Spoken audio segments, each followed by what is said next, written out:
Go. The NFL is looking for ways to help prevent the spread of COVID. Who isn't on the field? And yesterday, the league announced that they teamed up with Oakley to create a mouth shield that will be attached to the players' face masks. All right. While the league is pushing for players to use the shield, there's currently, as of now, no mandate for them to actually wear it. And J.J. Watt said last week that he would sit the season if he was forced to wear a mask, which to me is very juvenile. I don't know. For J.J. Watt does a lot right. That's a pretty infantile take right there, in my opinion, given the circumstances. But in or out, the NFL should mandate all players wear the mouth shield. I'm going to say out of bounds, BT, because it creates a health hazard. So I used to wear a dark shield my first year in the NFL. I did it all through college, but my first year in the NFL, I wore a dark shield, and it was cool as hell. But then they started telling us that if you get a concussion or if you have some sort of head trauma, they can't see your eyes, so the only way you could wear it is you wear a clear one.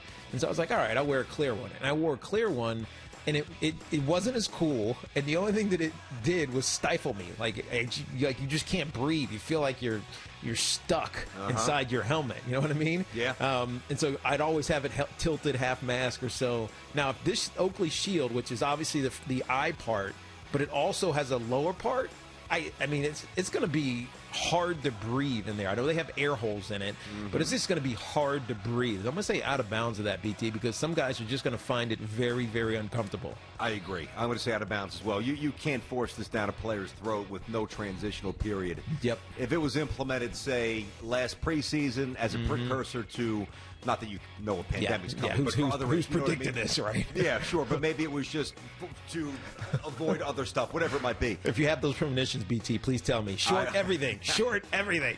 I will tell you, and I will most certainly tell our audience. Nobody else. If you're not a fan of Tiki and Tierney, exactly. Nothing. I think that it's not right to shove it down their throats. You said mostly everything that I said. You played, so it's better. Obviously, you tried to deal with this, and it's problematic. I would liken it to, when you get in your car on a really hot, BT, that's exactly hot it. day. That's exactly it. You just can't give me air, even if it's hot air. Just get rid of the stagnation and then open the windows. Eventually, it becomes cold. Out of bounds. Again, I don't love when J.J. Watt says that. It seems a little insensitive to the pandemic, but I do get it on a lot of athletic levels. Out of bounds. I think we're on the same page here. Now, last week, the league was reportedly considering making players dress in their uniforms in the hotel rooms and arrive to the games already dressed. After a little backlash, of course, you got to have the whole catwalk so you can show off the whatever you're wearing into the arena. God, the league decided to allow players to show up in their own clothes and change in the locker room, in or out.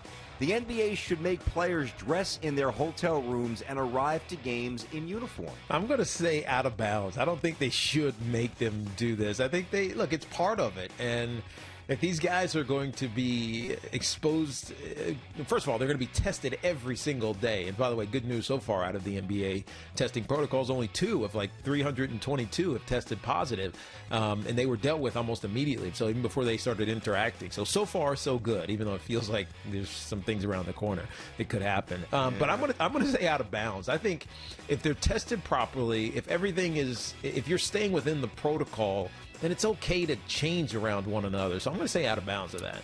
I'm going to say inbounds. But let me give you a little tweet here from Shams, who tweeted this. Shams on top of it. 20. Now listen, with Woj suspended for a couple weeks, Shams is it's his stage and his stage alone. Yeah. By the way, Woj has got to know better. Yeah, you can't write that. I like Adrian. You can't write that. That was a big story, and you almost had to do that. Well, listen, it's not our company. I like it. We'll get to it later. Yeah, exactly. We can hit that at some point. But Shams tweeted this 21 minutes ago. He says, "You know about the rat line where if somebody's doing something wrong, you can rat somebody out." Oh, Fredo's. Multiple tips have been placed into the NBA. Multiple tips? Are you kidding me? According to Shams, into the NBA's anonymous hotline to report protocol violations on campus. Oh, come on. So guys are taking this seriously. Okay. Oh, man. That's crazy. I'm gonna say inbounds, though, to the question, only because any amount of time that can be spent away from close proximity is an advantage. I know you're getting tested all the time, and you're going to be sweating on each other anyway, so it probably doesn't matter.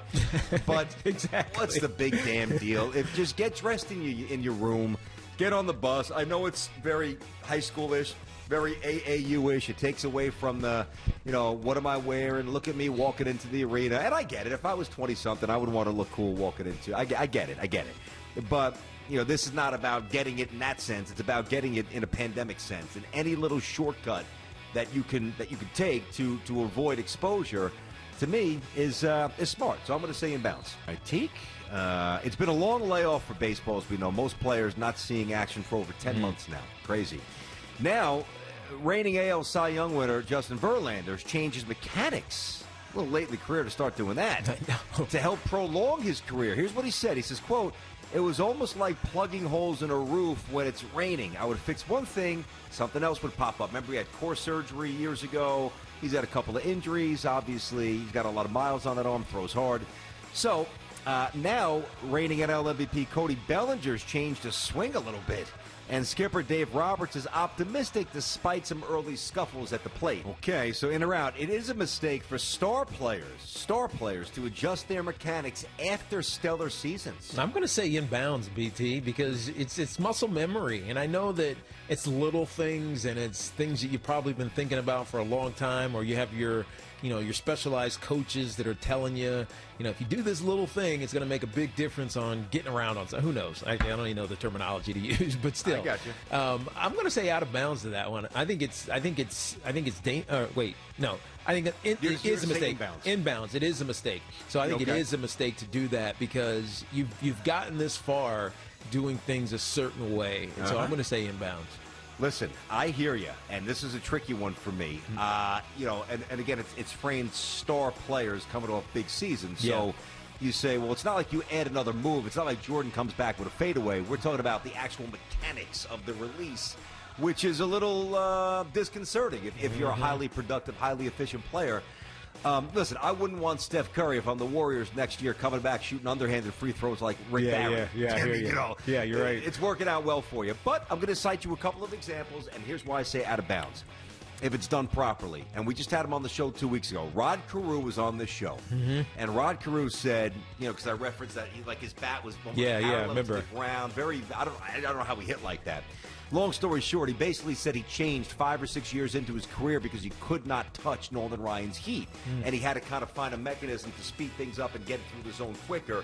It was a little elongated when he came up, and then by condensing the swing, you could still keep it on plane and still get enough, energy behind it to hit the baseball well.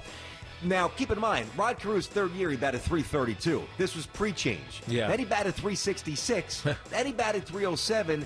Then he started to change. So Tiger Woods has had 4 different swings? Yeah, but that's mostly because he's just jacked up. Not body. Early, it wasn't. True, No, not early golf, on. Isn't golf different? I mean, I change my swing every time I go. Yeah, but we're not good. Think about the question. The way Mike framed it, superstars, after stellar seasons, we're just trying to break 95. It's not the same. I can kind of go both ways on this, but with all the videotape and the heightened IQ and the addition of science to sport, I trust. Now, you can get lost in this. It can backfire. That's right. But I'm going to trust these guys, and I'm going to say out of bounds, but when you say inbounds, I do hear you. I get it. Deion Sanders' son has decided where he's going to go. He's going to go join Willie Taggart at FAU. Saw this. Yeah, Willie Taggart. What's his name? Shador, is I believe how you say it? I think that's how you say Shador? it. Shador. Okay, he's an offensive star. He's a top 15 pro-style quarterback. He had offers from Bama and LSU, but he's going to go play for Willie down at, and also Florida State had offered him, as you would imagine. He's going to go play at FAU. He told the ESPN, quote, "I wanted to write my own legacy. FAU gave me an opportunity to do that." All right? End quote. "It is better for children of superstars to go to a different college than their parent to avoid their shadow." We got. I'm going to say out of bounds to that. It could be either, though, inbounds or out of bounds, because I think that kids, their motivations are very different. right? They obviously want to be great at what they're doing, but I think their motivations of their fathers were different. Like for me, it was making it. You know what I mean? I kind of needed to make it, right? And yeah. I went to UVA because it was free. I think kids don't necessarily have to do it that way. They can go where they choose to go and want to go to pursue something else, even if it's not the game that their fathers played. It's a different energy. It's a different level of desperation. That's right. Deion's son grew up affluent. Deion did not. So I'm going to say out of bounds, though, because, sometimes it could be the child's dream to mirror, what mom or dad did. It's a good point. Really, it's a good point. If you grew up in a household, say your dad played football at Penn State, and, Penn State is just pumping through your veins. Yeah. And you're like, man, I want to do what Pops did. I want to play at Penn State. Go play at Penn State.